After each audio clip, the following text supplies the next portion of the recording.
Ce jeudi matin, comme toutes les semaines, Odile, 30 ans et mère de 2 enfants, vient se dépenser sur le court de tennis. L'année dernière, j'étais maman à temps plein à la maison et j'ai décidé cette année de faire garder Blanche pour pouvoir faire une activité pour moi, pour me défouler, pour taper.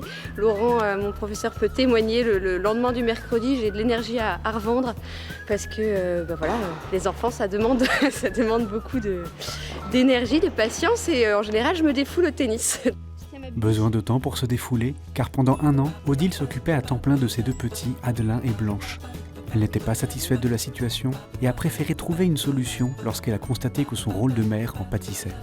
Quand on fait le bilan de sa journée le soir et que nerveusement on sent qu'on était vraiment pas loin de pas être une bonne mère en fait, et que du coup vient forcément la question de se dire en fait qu'est-ce qui est mieux pour eux, de m'avoir épuisée et à me fâcher tout le temps ou de travailler, d'être épuisée mais de pas de leur fait. Et c'est du coup plutôt dans ces moments-là où on se dit bon, il faut que je fasse du temps, enfin que je prenne du temps pour moi pour justement avoir des soupapes de décompression et pas être tout le temps monosujet avec des questions d'enfants qui ne sont pas toujours passionnantes. Elle a donc fait le choix de faire garder sa petite 4 matins par semaine, un choix encouragé par son mari Pierre-Louis. L'année dernière, quand je commençais à être mère au foyer, mon mari m'a vraiment poussée à ce que je fasse des activités pour moi.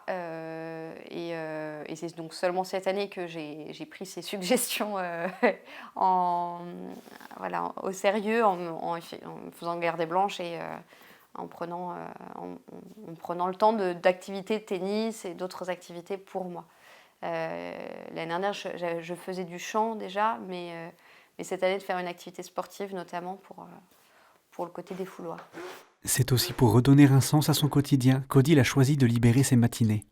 Elle est désormais bénévole auprès de sa paroisse et est visiteuse d'EHPAD.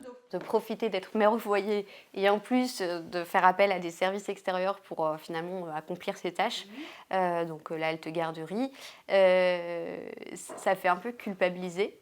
Et en fait, d'avoir dans mon équilibre, d'avoir du temps pour moi, donc en l'occurrence le tennis et le chant, et d'avoir du temps dédié aux autres, c'est hyper, ça permet un équilibre. C'est que j'ai l'impression quand même que je rends à la société quelque chose aussi par mon temps donné et par le bénévolat.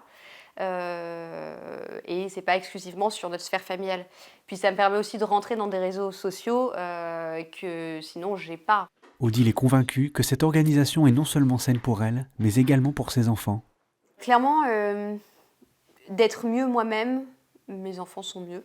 Je pense que c'est le... D'ailleurs, on me le dit souvent, mais quand on est bien individuellement, ça se ressent sur les enfants. La patience est capable d'être un peu plus éprouvée.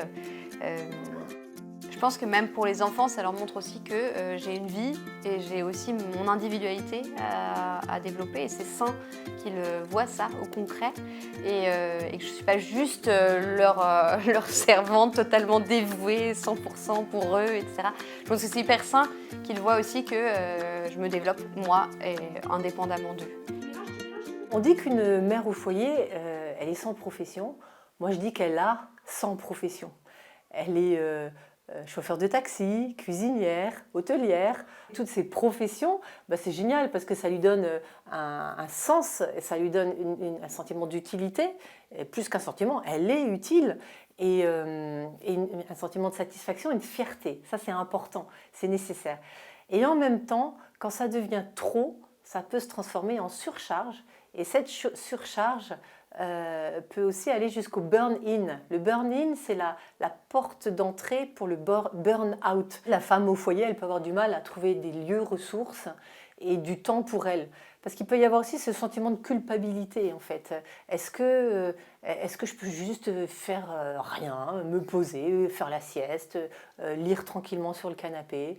Est-ce que j'accepte de faire du sport, de laisser mon enfant à la garderie ou de prendre un babysitter pour prendre du temps pour moi, pour avoir des liens sociaux ou pour être tournée dans une action vers les autres aussi, hein. Parce que aussi, ça fait du bien à l'enfant de voir autre chose, de pouvoir rencontrer d'autres enfants à la garderie, d'avoir une nounou de temps en temps.